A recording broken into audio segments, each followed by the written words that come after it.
Thank you. My name is Suzanna Newell. I live in St. Paul with my husband and 2 teenage children. On April 13th, I very willingly followed the recommendation of the CDC and received my second Pfizer shot. At that point, my whole life changed. I'm currently on disability, but I work in corporate social responsibility. I was previously an active long-distance biker and triathlete. I had no known underlying health conditions, and I live a very, very healthy lifestyle. I was used to high energy, highly motivated lifestyle. I loved keeping my body and my mind strong and disciplined.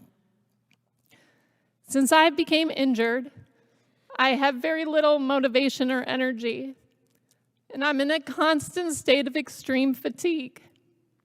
I struggled to retrieve words. I was valedictorian in my high school. And to remember things, I can't concentrate or focus, and my brain is in constant fog.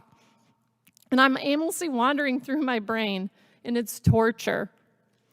I developed a rash on my forehead. I constantly have loud ringing in my ears. My once strong body aches constantly. I have no relief for the pain in my joints, except for acupuncture. It's like I aged 40 years overnight. I'm intermittently dizzy, my vision is blurry, my right pupil is not dilating properly, my right leg has extreme burning pain, and I also get muscle spasms and twitches, and I have internal vibrations.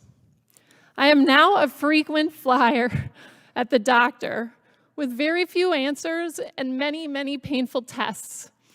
I see a neurologist, rheumatologist, cardiologist, gynecologist, neuro-ophthalmologist, and physical therapist, among others. Most doctors are overworked, and they're unaware that this condition is even possible. So each visit, I have to fight to be believed and not written off as anxious. After 2 nights in the hospital at the Mayo Clinic and several follow-up appointments, my Mayo Clinic rheumatologist told me there is no plan B, so I guess this is a arrivederci. For those of you that don't know, that's Italian for saying goodbye. I'm Italian. I would think they would be most interested in my case. It's been more than 6 months and most symptoms are worse, not better.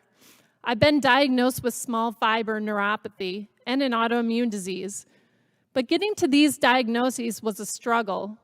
Again, as this is a relatively new and unheard of in the medical community.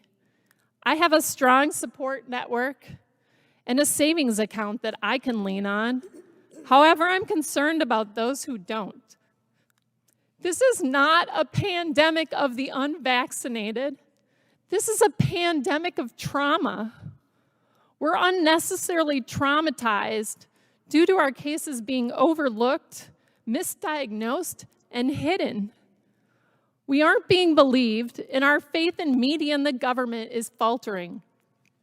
We are now being mandated to do something to our bodies that we know can cause problems. We think at a minimum, the public has the right to know this is a possibility before they make their choice to be vaccinated. Mandates will not stop COVID.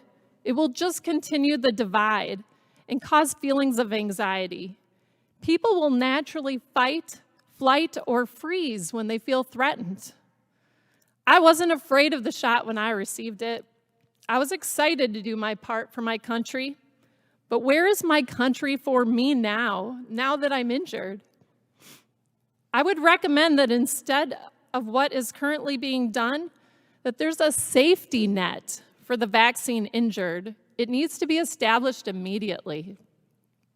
We also need to protect our children with transparency of the true medical impacts of the vaccine.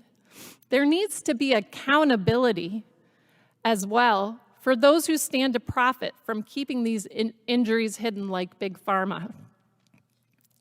Thank you very much for supporting the vaccine injured and allowing us this platform to talk to those who are willing to listen. I just hope the rest of the world opens their ears soon.